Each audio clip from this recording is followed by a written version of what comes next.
TV Batuíra Portugal, para lá do amanhã. Olá, boa tarde a todos, aqueles que nos assistem através da TV Batuíra, através do Grupo Espírita Batuíra de Algés, Portugal. É com uma grande alegria que nos encontramos novamente reunidos para ouvirmos um pouco sobre os ensinamentos da doutrina espírita, para compreendermos um pouquinho melhor sobre as leis de Deus. Hoje nós vamos falar sobre o programa reencarnatório e a genética espiritual. Antes disso, vamos rogar a Jesus que nos abençoe e nos envolva a todos. Nós vamos compartilhar a tela com vocês para que possamos fazer mais compreensível esses ensinamentos trazidos através da doutrina espírita. Então, dentro da infinita sabedoria das leis naturais geradas por Deus, sobre nós, todos somos colocados em situações que são úteis para o nosso processo evolutivo, havendo assim um programa reencarnatório, um planejamento dos acontecimentos para que a nossa evolução moral ocorra, cabendo-nos a decisão de seguir ou não esse programa reencarnatório. Cada reencarnação é minuciosamente planejada pelos espíritos superiores para dar a máxima oportunidade ao espírito reencarnante de se desenvolver e obter o máximo de proveito na sua encarnação. Então, quando nós falamos em programa reencarnatório, nós buscamos responder exatamente esta questão. Por que algumas pessoas já nascem defeituosas ou enfermas e outras não? Qual a explicação para que pessoas que nascem paralíticas, enfermas ou saudáveis, habitarem o mesmo planeta, enquanto outras pessoas nascem perfeitas e saudáveis? Esta questão é muito contundente, principalmente nos dias de hoje, onde nós temos um maior número de pessoas que têm deficiência física ou deficiência intelectual, estão inseridas na comunidade. Então, nós vamos buscar explicações à luz da doutrina espírita. Porque quando fazemos essa pergunta, nos vem outra pergunta.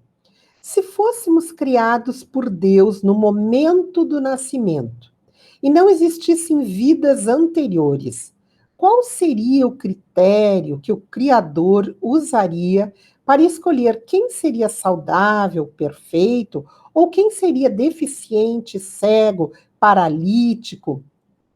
Como nós poderíamos entender isso?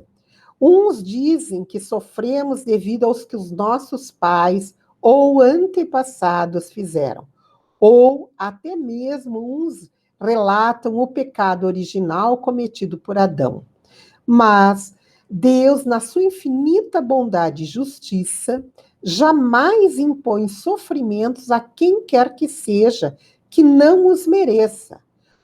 E ninguém sofre sem merecer. Então, como disse Albert Einstein, Deus não joga dados, não determina este ou aquele nascer saudável ou portador de deficiência. Então, nós precisamos entender qual o significado da enfermidade na nossa vida. A visão atual da doença é ainda bastante materialista. Por isso, os meios empregados pela medicina e demais ciências da saúde têm como base esse modelo materialista. Com esta visão, as ciências que trabalham com a saúde humana buscam combater as enfermidades somente com métodos materialistas, porque eles entendem que a causa está localizada no corpo físico, inclusive os transtornos mentais. Então, é importante que nós lembremos que, apesar de todo o avanço tecnológico, todo o avanço do equipamento para diagnóstico e tratamento, as UTIs móveis, os médicos de diversas especialidades, a vasta quantidade de medicamentos, de hospitais, nós verificamos que, mesmo assim, ao nos libertarmos de umas enfermidades, surgem outras. Saímos de uma doença e logo, imediatamente, sucessivamente, surge outra. Novas doenças aparecem e doenças milenares ressurgem com toda a força. Inclusive, nesta época que estamos vivendo sob o guante dessa pandemia, que é uma doença infecto-contagiosa determinada por um vírus. Então, nós verificamos que, mesmo no século XXI, nós nos deparamos com as doenças. E isso é importante porque é necessário buscar a origem dessas enfermidades. Acreditávamos que existiam mais de 3.500 doenças de origem genética, apontadas em alguns dos mais 120 mil, 200 mil genes que imaginávamos ter em nosso genoma.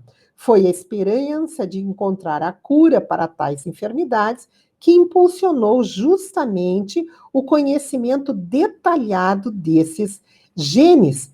Por quê? Porque acreditava-se que, sabendo-se com profundidade cada um desses cromossomas, sabendo-se do cariótipo humano, nós então saberíamos a origem das doenças. Então, em 1989, cientistas de vários países iniciaram um estudo denominado Projeto Genoma Humano, que é do conhecimento de todos vocês, cujo objetivo era determinar a estrutura, a função e a posição de cada gene e que forma o mapa dos nossos 23 pares de cromossomas que determinam a nossa espécie. Desta maneira, então, foi criado o Projeto Genoma, que foi chefiado pelo Dr. James Watson e o Dr. Francis Collins. Eles foram patrocinados justamente pelo Instituto Nacional de Saúde e do Departamento de Energia dos Estados Unidos. E em julho de 2000, o consórcio de cientistas apresenta a conclusão da sua tarefa, até que em fevereiro de 2001, as duas maiores revistas de impacto na ciência, a Nature e a Science, anunciaram separadamente a publicação de cerca de 95% do sequenciamento do nosso genoma, o do genoma humano. E a partir daí, então, os cientistas passaram a ter às suas mãos essa grande enciclopédia que era o Código Genético Humano, crendo que, então, estaria estabelecido todo o determinismo genético, isto é, que um gene era responsável por uma proteína que era responsável por uma característica em todas as espécies. Como o genoma era o genoma humano, nós teríamos, então, a determinação de todos os genes, dos 100, 200 mil genes, para determinar as características. Porém, quando este genoma humano foi apresentado, eles verificaram que desvelou-se o número de genes do ser humano e aí estabeleceu-se uma frustração, que, ao contrário dos 100 mil ou 200 mil genes esperados, foram encontrados 23 mil genes. E eles verificaram ainda mais que a diferença genética entre um ser humano e um chimpanzé é pouco maior do que 1%, embora todas as diferenças de capacidades entre as duas espécies. E isto foi impactante importante para os cientistas. Por quê?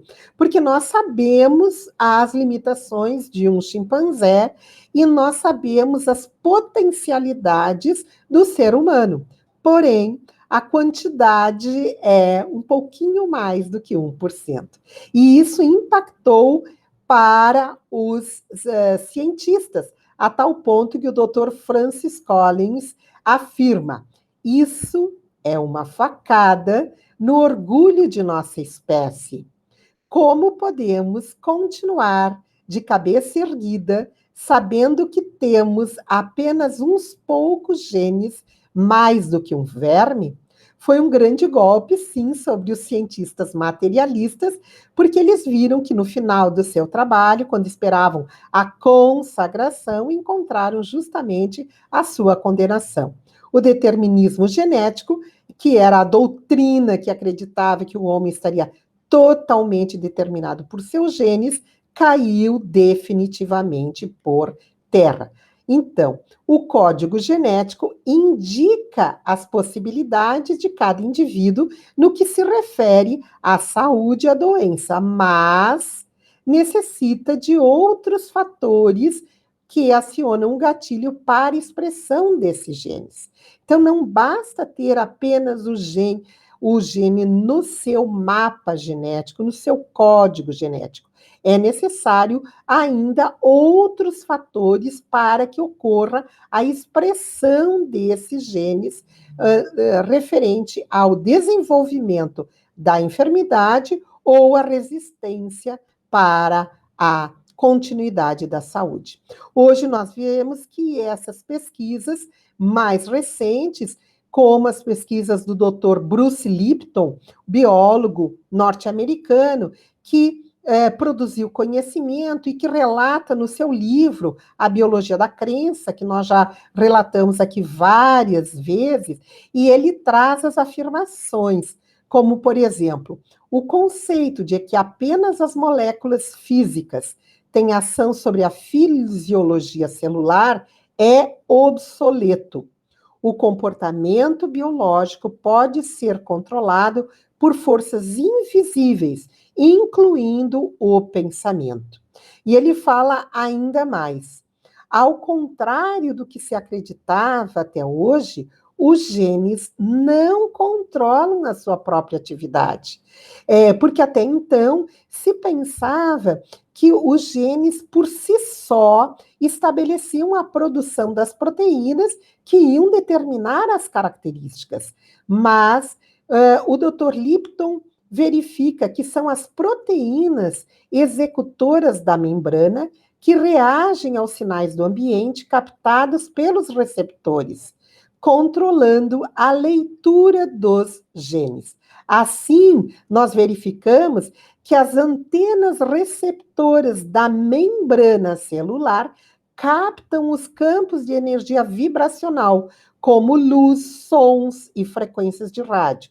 Se uma vibração de energia no ambiente fizer vibrar uma antena receptora da membrana, isso vai alterar a carga da proteína, fazendo com que a receptora mude o seu formato na sua configuração espacial.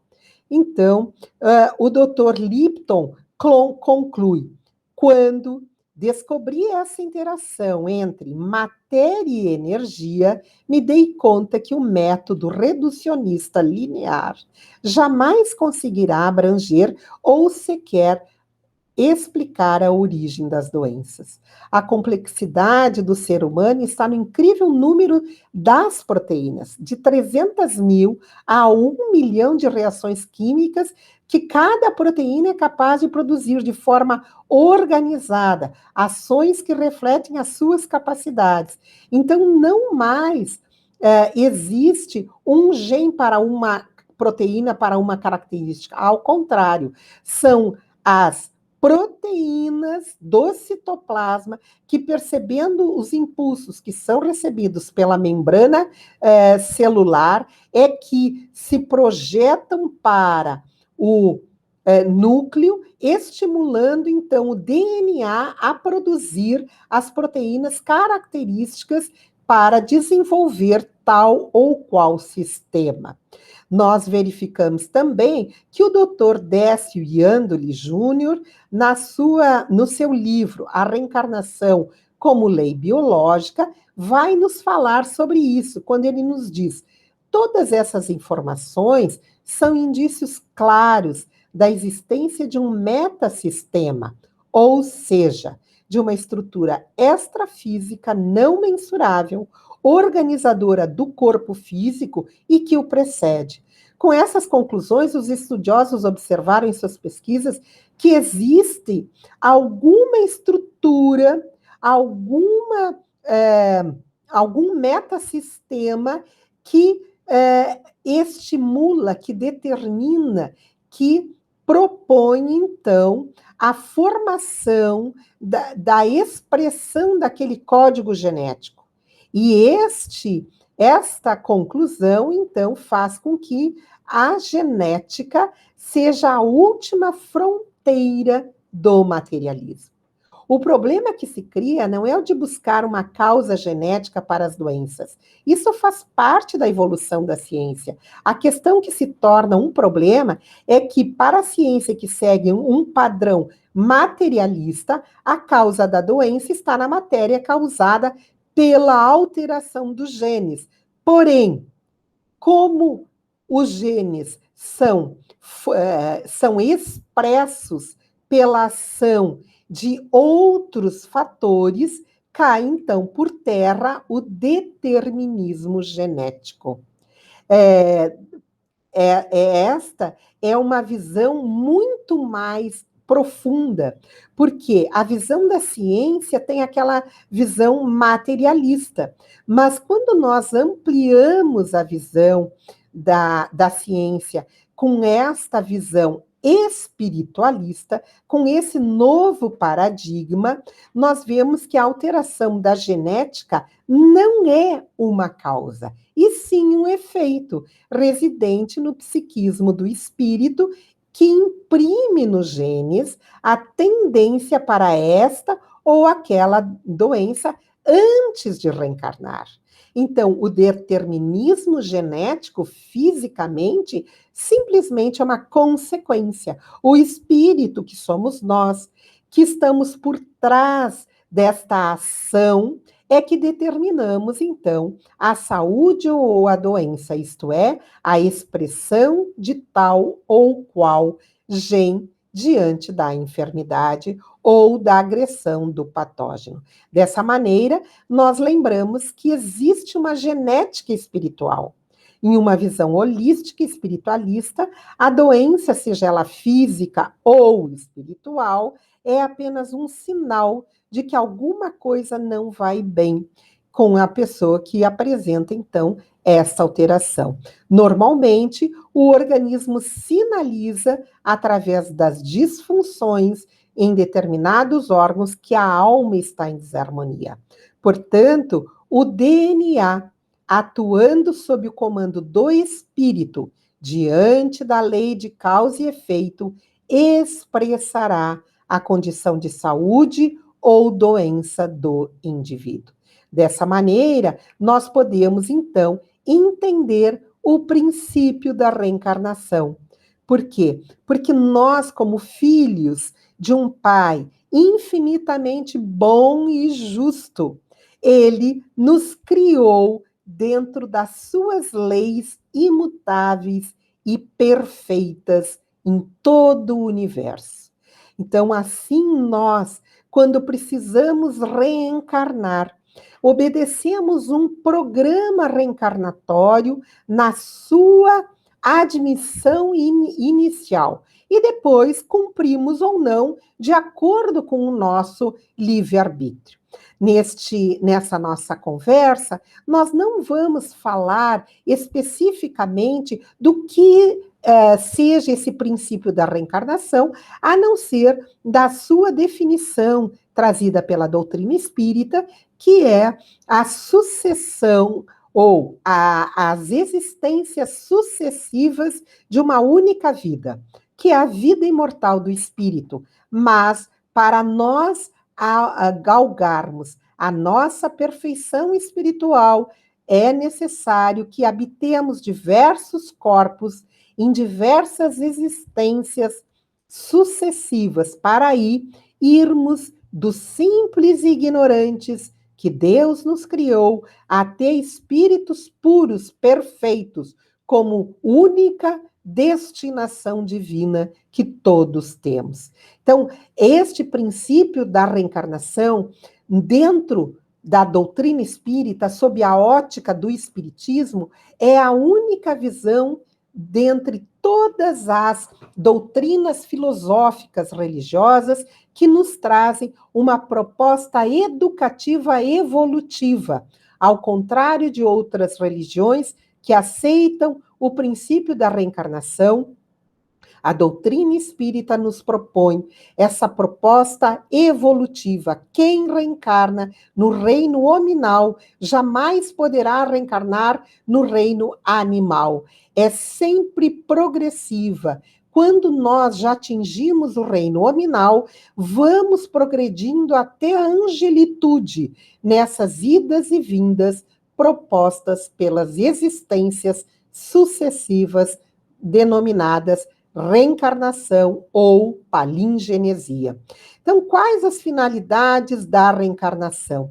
Nós trazemos as finalidades que estão exaradas no Livro dos Espíritos. Primeira, evoluir moralmente, individualmente, e depois contribuir para a obra de Deus. Nessa evolução moral, nós vamos adquirindo experiências através das provas e vamos expiando os equívocos, os erros do passado, da mesma maneira que vamos, então, cooperando na obra como co-criadores, como nos ensinou o próprio Mestre Jesus. E aí vamos em busca desse entendimento, desse programa reencarnatório ou planejamento da vida. Como já nos assegurou Jesus e como acredita Einstein, não existe o acaso. Tudo é produto de uma lei de ação e reação dentro de um determinado espectro de possibilidades. Portanto, até a fecundação é cuidadosamente planejada pelos construtores espirituais que promovem uma fecundação assistida, quando selecionam dentre milhões o espermatozoide que fecundará o óvulo. Dessa maneira, nós vamos compreendendo que há uma união do espírito com o corpo. Nós somos espíritos imortais que temos um perispírito e que, quando vamos mergulhar num corpo físico, fazemos a união desses três componentes num só. Assim, somos um espírito encarnado que, didaticamente, temos uma alma quando está encarnada e, quando desencarnamos, voltamos a ser espíritos. Então, de um modo geral, nós somos três em um, apesar de que somos espíritos imortais que, quando encarnados, temos um corpo físico de carne. Aí nós vamos trazer a questão 344 de O Livro dos Espíritos, quando ele indaga aos benfeitores: em que momento a alma se une ao corpo? E os benfeitores respondem: a união começa na concepção, mas não se completa senão no momento do nascimento. Desde o momento da concepção, o espírito designado para habitar tal corpo, a ele se liga por um laço fluídico que vai se apertando cada vez mais até que a criança nasça. Aqui eu fiz uma ilustração demonstrando aqui o espírito no mundo espiritual ligado fluidicamente pelo prolongamento do seu perispírito às células, desde o momento da concepção. E aqui cabe uma parte quando nós trazemos que fecundação, fertilização e concepção são sinônimos, Porque algumas pessoas, inclusive muitos espíritas, dizem que no livro dos espíritos só está escrito concepção, que fertilização in vitro ou fecundação in vitro seguiriam outras leis. Nós sabemos que as leis são para o universo, e num planeta de provas e expiações, as leis para a reencarnação são essas: a união do espermatozoide com o óvulo. Então, nós vamos lembrar que os institutos de reencarnação preparam os reencarnantes, os espíritos necessitados para reencarnar. A espiritualidade mantém equipes que amparam e orientam espíritos reencarnantes. Quem se lembra do livro, do filme O Nosso Lar, vai lembrar que tinha o Ministério da Reencarnação, onde ali eram preparados justamente aqueles espíritos necessitados de reencarnarem. Então, os construtores espirituais promovem uma fecundação, entre aspas, assistidas. A espiritualidade mantém essas equipes, por quê? Porque essas equipes vão orientar o espírito reencarnante, vão ver a sua ficha kármica, vão verificar quais as possibilidades que ele tem para ser exitoso na sua nova encarnação, porque todos nós reencarnamos com plenas possibilidades de êxito. Porque se não fosse assim, nós então não reencarnaríamos. Então, Kardec vai questionar os espíritos superiores perguntando: a união da alma com tal ou tal corpo é predestinada ou apenas no último momento se faz a escolha? E os benfeitores respondem: o espírito é sempre designado antes. O espírito, escolhendo a prova que deve suportar, pede a encarnação. Ora, Deus que tudo sabe, tudo vê, sabe ver antecipadamente que tal alma se unirá a tal corpo. Então, a fecundação sempre vai se processar segundo as leis que regem o processo de sintonia magnética entre o óvulo e o espermatozoide. E essa sintonia magnética é justamente o magnetismo do espírito reencarnante. Tal é a ausência de acaso que o espírito já é preparado previamente para o processo da reencarnação, escolhendo desde os genitores até as características físicas e possíveis enfermidades, de acordo com a sua necessidade evolutiva e a sua capacidade. É claro que muitos dos espíritos que vão reencarnar precisam da ação dos benfeitores, porque ainda não trazem a moral desenvolvida para participarem do seu programa reencarnatório. Aqueles que já trazem, então, discutem esta programação.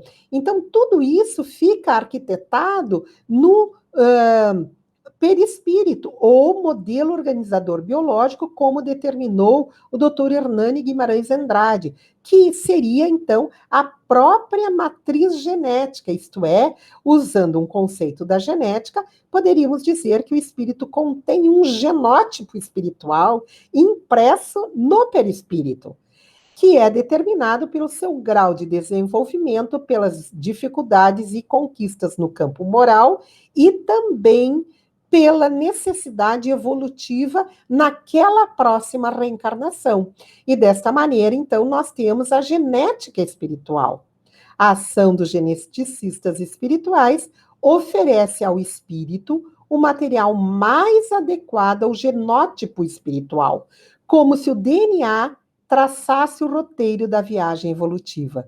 Então, aqui nós vemos que as características físicas que são transmitidas pelo DNA em doenças hereditárias ou doenças congênitas já estão estruturadas na nossa genética espiritual, isto é, naquilo que trazemos no nosso arcabouço para nos melhorarmos em cada reencarnação, porque a proposta, como nós já vimos, é uma proposta educativa de evolução do espírito. Então, assim, muitos dos senhores poderão estar se perguntando, então, para que serve a genética acadêmica se tudo está na genética espiritual? Nós vamos ver isso mesmo. A genética acadêmica, isto é, a genética dos nossos genes físicos, elas são a expressão desse molde magnético da genética espiritual. Vejamos, então, nós vamos ter os óvulos são sempre do tipo que carregam os cromossomas X e X. Os espermatozoides podem ser X. Se houver esta união, nós teremos uma menina. Mas se a união do óvulo X com o espermatozoide Y, nós teremos a formação de um menino. É desta maneira que não ocorre erros. É desta maneira que as leis de Deus se expressam. Não há espíritos em corpos errados, não há espíritos que nascem de pais errados, nem de situações equivocadas. Tudo está correto dentre as leis de Deus. Tudo fica definido. Então, é o perispírito que age como molde magnético, que organiza o material genético celular por meio justamente do seu material genético e espiritual. E quem faz essa escolha para que nós tenhamos um corpo saudável ou um corpo deficiente? Quem nos vai dar essa resposta é o doutor Jorge Andréa, no livro de Deolindo Amorim, intitulado Encontro com a Cultura Espírita.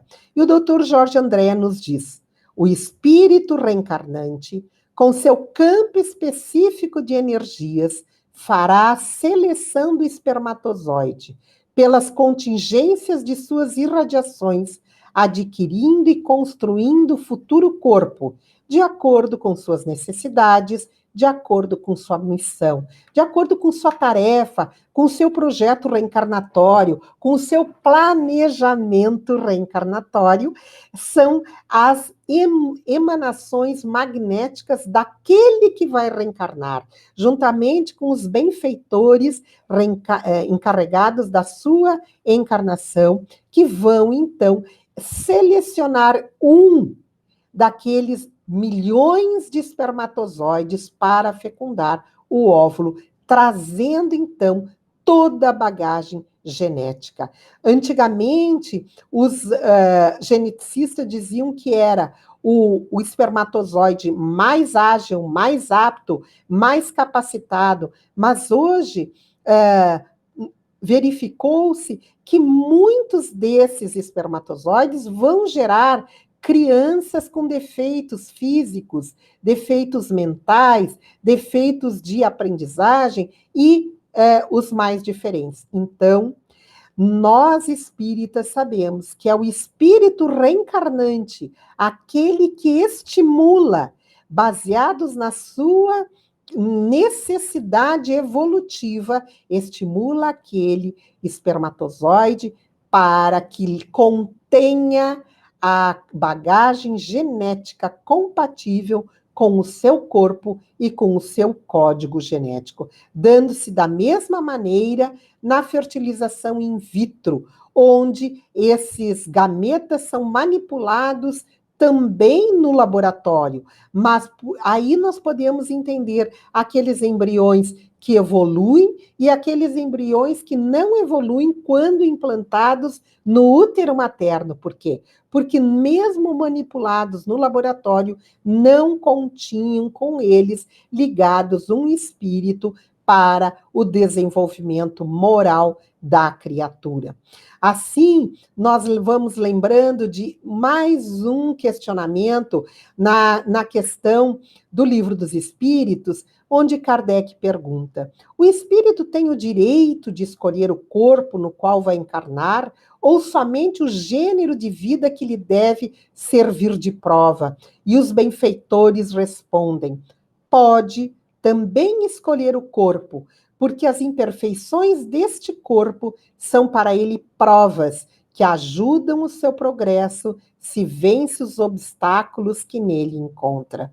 Os cientistas, então, concluíram que o mapa genético indica as possibilidades, mas os cientistas que têm essa compreensão espiritualista já entende que o próprio corpo serve do gênero de prova para que aquele espírito desenvolva suas potencialidades morais. E é assim que nós vamos ver os microcéfalos, os anencéfalos, os autistas e todas aquelas crianças com deficiência. E muitos podem se perguntar: por que alguém escolheria um corpo deficiente ou enfermo para reencarnar?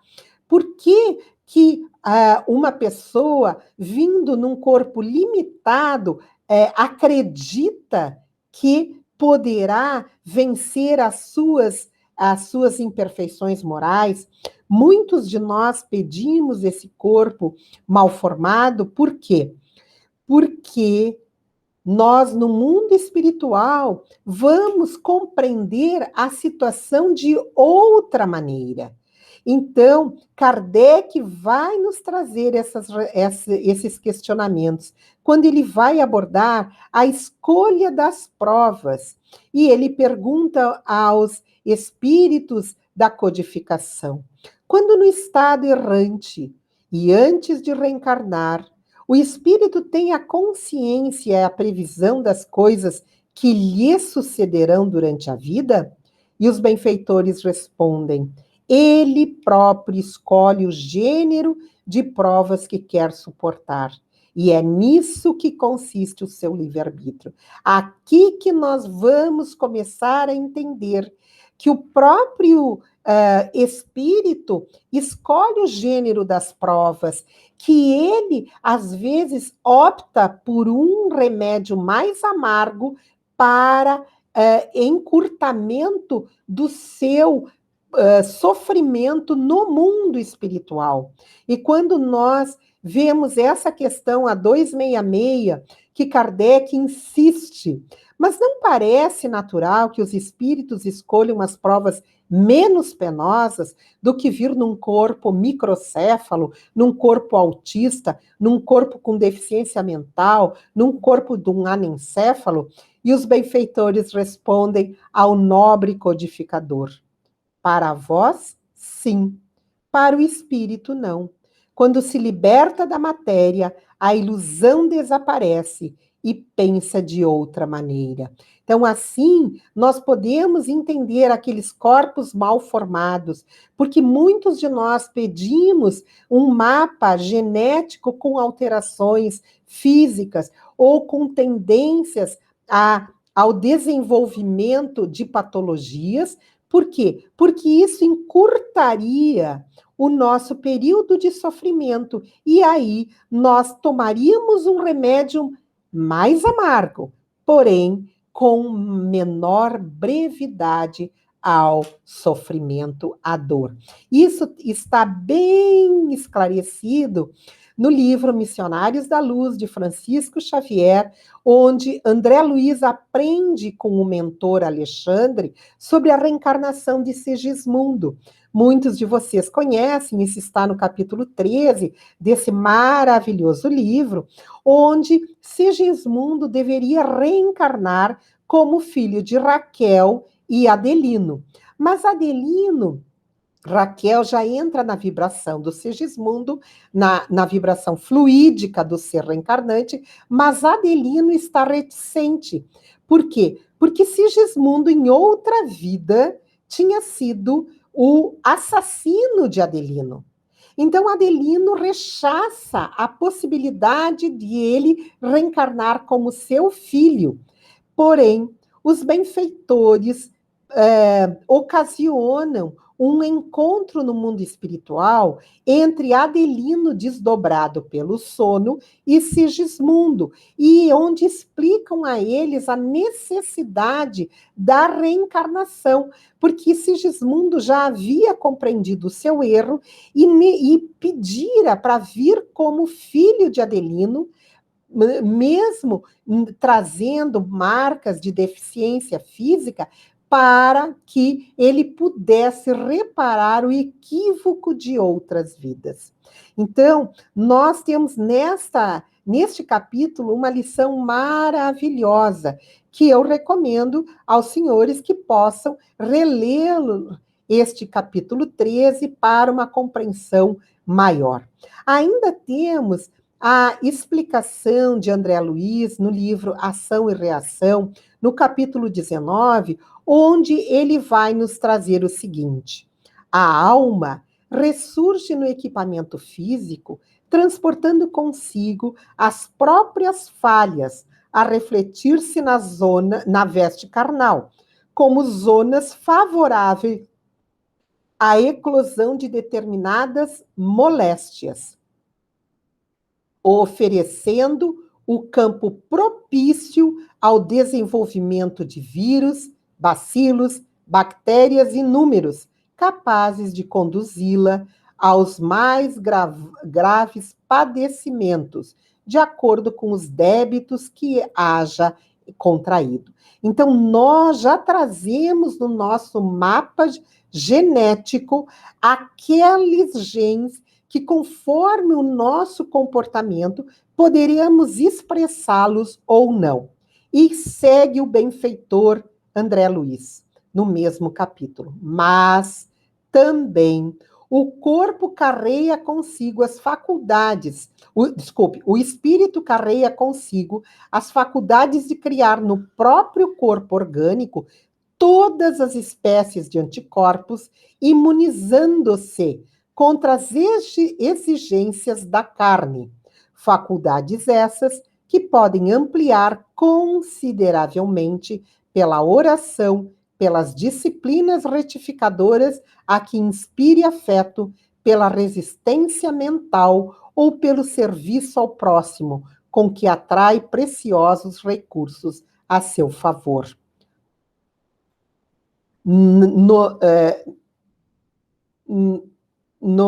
Não podemos esquecer que o bem é o verdadeiro antídoto do mal. Verificamos aqui, quando o mentor André Luiz vai nos falar que nós, apesar de trazermos impressos no nosso código genético, nós também trazemos o que pode fortalecer os nossos anticorpos, nos imunizando contra as enfermidades que são desenvolvidas na vida física, principalmente essa que nós estamos agora padecendo da pandemia do coronavírus, quando ele nos diz que nós poderemos fortalecer a nossa imunidade através da oração, através da disciplina retificadora, através da nossa resistência mental aos nossos arrastamentos, às nossas viciações morais, ou pelo serviço ao próximo. Então, não há necessidade de nós passarmos pela doença. A doença é uma maneira de depurar as nossas máculas, mas não é a única maneira, não é só pela dor, é pelo trabalho no amor, é pela oração, é pela nossa nova conduta, é pela nossa resistência ao mal que trazemos em nós mesmos e é pelo auxílio ao próximo que nós podemos também nos melhorarmos. Então, assim nós podemos compreender como é que alguns acabam desenvolvendo enfermidades e outros não.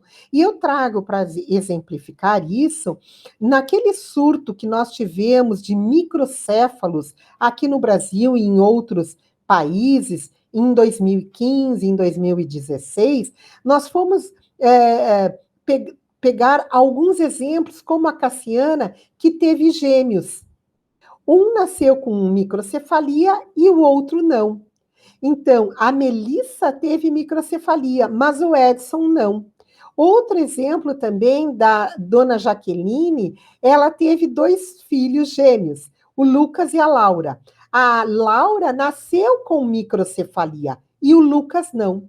Então, isso coloca em xeque. Por quê? Porque o vírus da Zika, que produz a microcefalia durante a gestação, ele é veiculado através do Aedes aegypti, que é um mosquito. Ora, o mosquito pica a mãe, que é a mãe dos dois. E para os médicos, isso é uma incógnita. Como é que um bebê desenvolve a microcefalia e o outro não? Isso fica muito claro para nós que temos a ciência espírita a nos explicar. Porque o Zika vírus atua no cérebro e ele impede o crescimento normal do cérebro, trazendo a microcefalia. Trazendo, então, essa informação. O mosquito pica a mãe e libera na corrente circulatória o vírus, o Zika vírus. Esse Zika vírus, ele passa a barreira placentária e vai, então, se desenvolver no cérebro do bebê, impedindo o desenvolvimento normal do feto.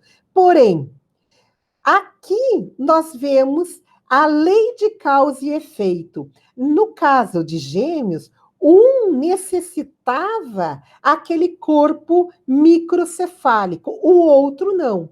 Por quê? Porque os dois entram em contato com esse sangue contaminado pelo vírus, porque era o sangue da mãe, de ambos os bebês. Mas só um era necessitado da prova da microcefalia, isto é, da doença congênita que iria deformar, então, o seu corpo físico. E André Luiz, no livro Evolução em Seus Mundos, vai nos dizer: através de seu magnetismo, o espírito atrai ou modifica os genes de que necessita para a execução de sua planificação reencarnatória, com vistas ao seu progresso espiritual. É, portanto, o espírito que imprime nas células do corpo o código genético de que necessita, sempre resultante das escolhas que tenha feito ao longo da sua trajetória, felizes e infelizes, mas também da importância da tarefa que irá desempenhar.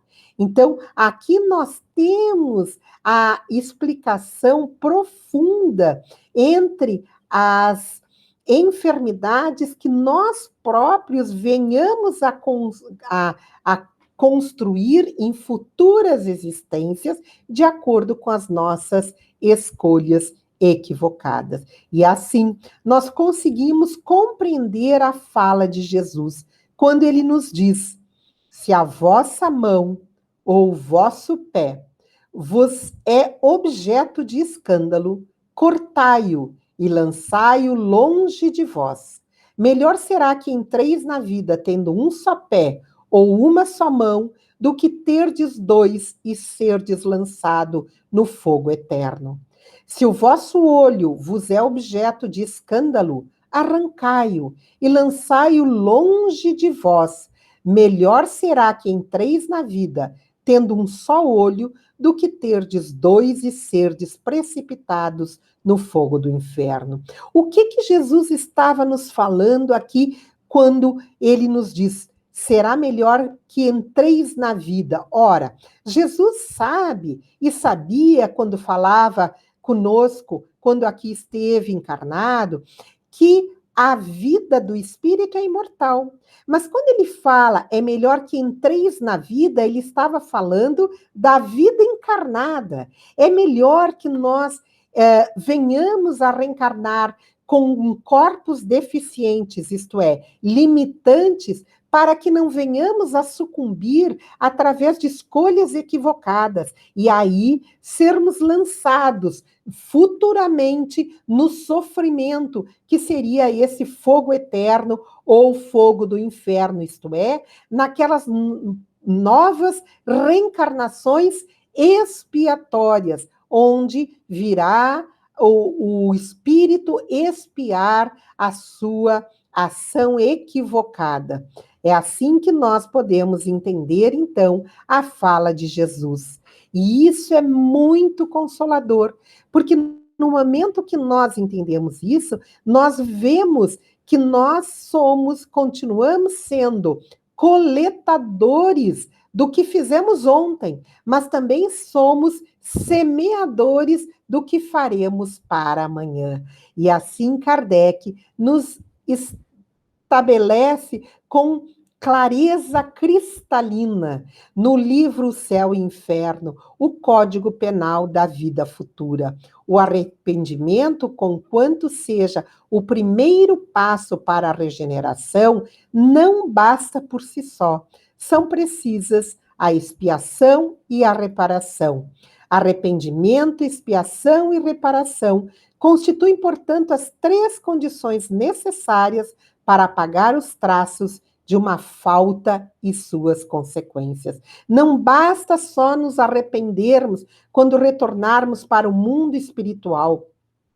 Não basta simplesmente sabermos que fizemos algo errado. É necessário que venhamos a sentir em nós mesmos aquilo que causamos de mal aos outros, para assim aprendermos a lição e repararmos a nossa rota futura. É assim que nós vamos, semear para as futuras reencarnações, gerando então corpos com deficiências, com surdez, cegueira, câncer, loucura ou malformação, ou corpos traduzindo beleza, saúde, otimismo, harmonia, equilíbrio. É assim que nós somos semeadores do futuro e coletadores desta encarnação, do que fizemos em vidas passadas. Então, esses desequilíbrios representam dívidas contraídas na reencarnação atual ou passadas, e a sua gravidade é, então, proporcional à soma dos débitos, cuja durabilidade se estende até que seja totalmente quitado. Por isso que Jesus nos diz que nós não sairemos da prisão até o pagamento do último ceitil. O que é a prisão? A prisão é o espírito num corpo físico necessitando reencarnar fisicamente para quitar estes débitos. E a doutrina espírita nos traz, através de Emmanuel, quando ele nos diz, para o homem da Terra, a saúde pode significar o equilíbrio perfeito dos órgãos materiais.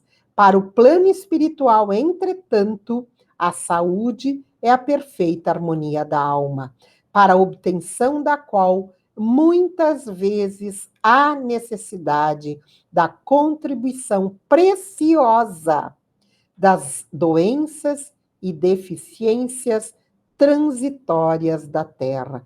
Então, muitos de nós podemos extirpar o mal que fizemos através de condutas no bem, através do exercício da caridade, através de uma proposta de vida muito melhor. Mas muitos de nós ainda não. Então, Deus permite que nós venhamos a desenvolver tal ou qual doença para resgate de equívocos do passado. E assim, nós compreendemos o Evangelho segundo o Espiritismo, que nos traz, portanto, as doenças fazem parte das provas e vicissitudes da vida terrena, e são inerentes a grosseria de nossa natureza material e a inferioridade do mundo em que habitamos.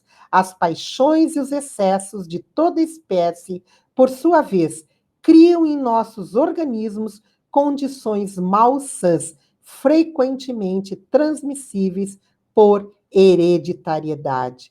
É assim que nós vamos passando a nossa carga genética através daqueles que necessitam reencarnar com um código genético pertinente ao seu corpo que será desenvolvido. Assim, a genética espiritual nos explica o DNA, expressando a lei de causa e efeito, modifica-se definitivamente somente de uma reencarnação para outra. Porém, a sua expressão sofre a regulação e potencialização da vontade do indivíduo, que redefine a vida à medida em que vive. Somos nós que fazemos expressar os genes que encontram-se no nosso organismo, no nosso código genético. E isso nos explica muito bem o doutor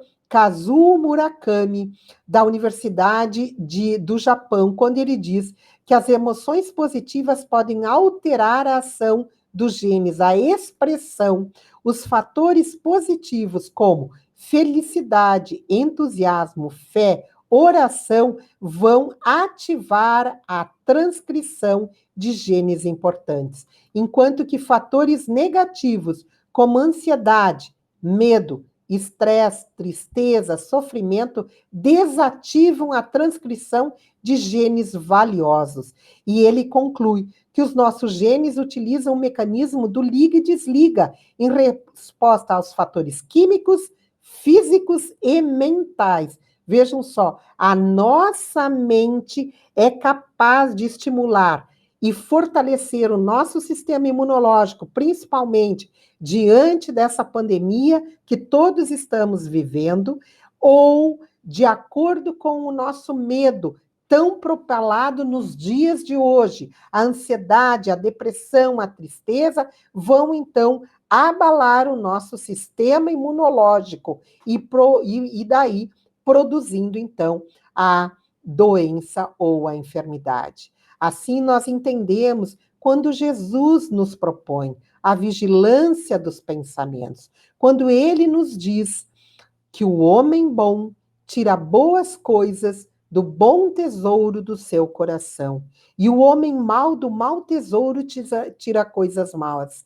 Então, assim, nós podemos entender que os nossos pensamentos não atuam somente nos outros, influenciando, aconselhando os nossos semelhantes. Eles atuam em nós também, para o bem ou para o mal, e atuam gerando as nossas palavras, as nossas ações, e com os nossos pensamentos, nós constituímos o nosso dia a dia, o edifício grandioso ou miserável da nossa vida. E a ciência já reconhece a ação dos nossos pensamentos através de um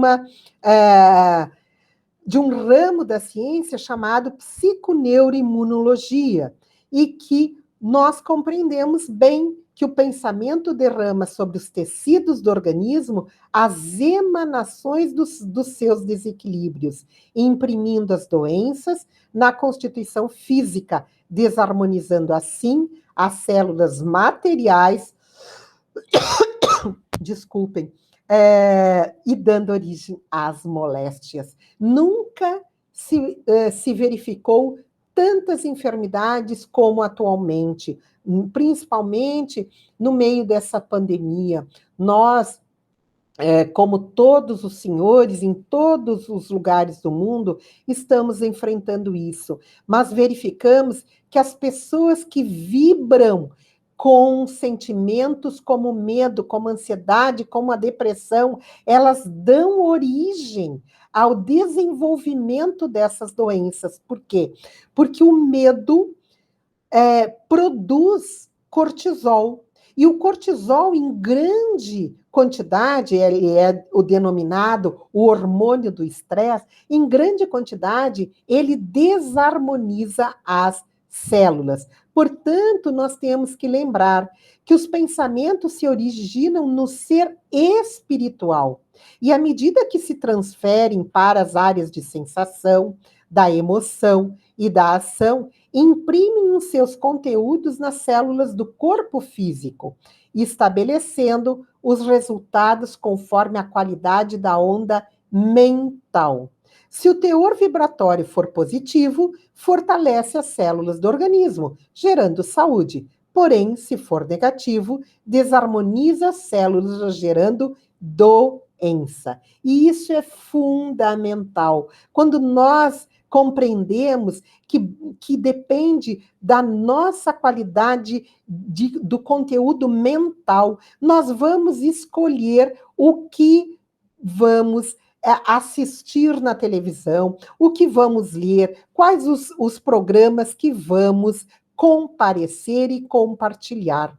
O doutor Murakami nos traz novamente no seu livro O Código Divino da Vida, ele conclui: até o momento não conseguimos estabelecer com clareza o que é determinado por fatores genéticos e o que diz respeito a outros estímulos. Por quê?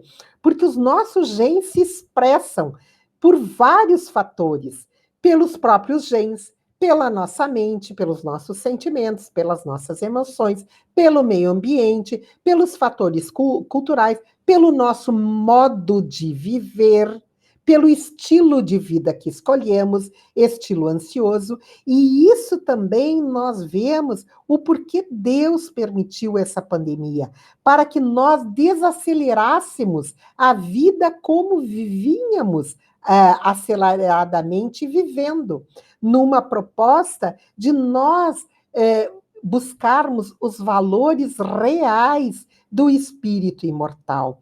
E aqui nós trazemos desse grande escritor, do doutor o David Schenck, no seu livro, nesse best-seller, O Gênio em Todos Nós, quando ele diz: a realidade da dinâmica genética versus ambiente garante que os genes de cada pessoa interajam com o clima, a altitude, a cultura, a alimentação, a língua, os costumes, a espiritualidade, enfim, tudo que cerca a pessoa, produzindo trajetórias de vidas únicas. Nós escolhemos o nosso estilo de vida.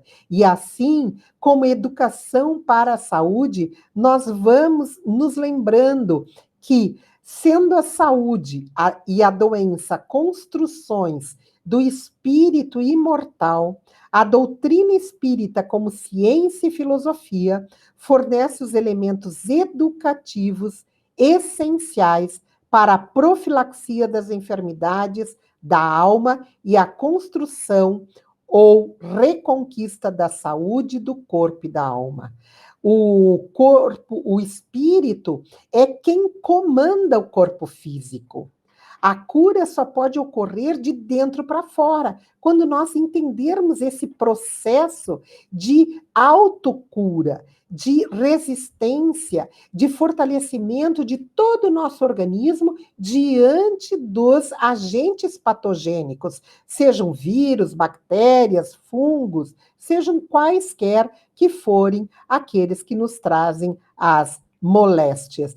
Então, assim, nós podemos entender que no DNA, na genética, na célula, estão as predisposições que serão ativadas, inibidas ou reforçadas, conforme o padrão mental, emocional e comportamental do espírito, no que configura o seu livre-arbítrio ao longo de toda a reencarnação. Então, as doenças mentais ou físicas são resultado dos nossos pensamentos, do impacto das nossas células. A energia mental negativa produz carga tóxica e produz a sensibilidade às doenças. Quando pensamos de maneira positiva, nutrimos as nossas células de energia positiva. Então, este olhar espírita transcende a visão limitada da ciência materialista, que busca no processo do adoecer e da cura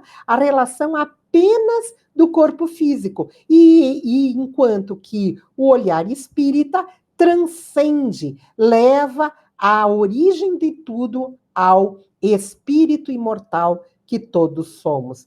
Assim se expressa a misericórdia divina, deixando ao homem que viva não em regime de fatalidade, mas de ação e reação em todos os instantes da vida. Kardec deixa muito claro isso, que a vida humana não está previamente fixada, que isto é um programa reencarnatório, um planejamento, como nós falamos. Cada espírito segue de acordo com o seu livre-arbítrio. Não existe doutrina do fatalismo. O que existe é um futuro provável, onde os destinos são determinados por cada um de nós. Por isso que nós falamos que todos somos construtores de nós mesmos, construtores do nosso destino.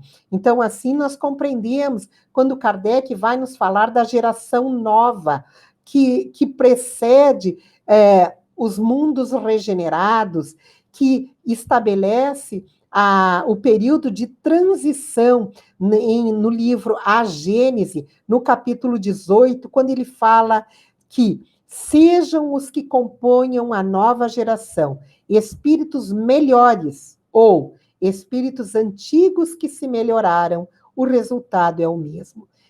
Desde que trazem disposições melhores, há sempre uma renovação.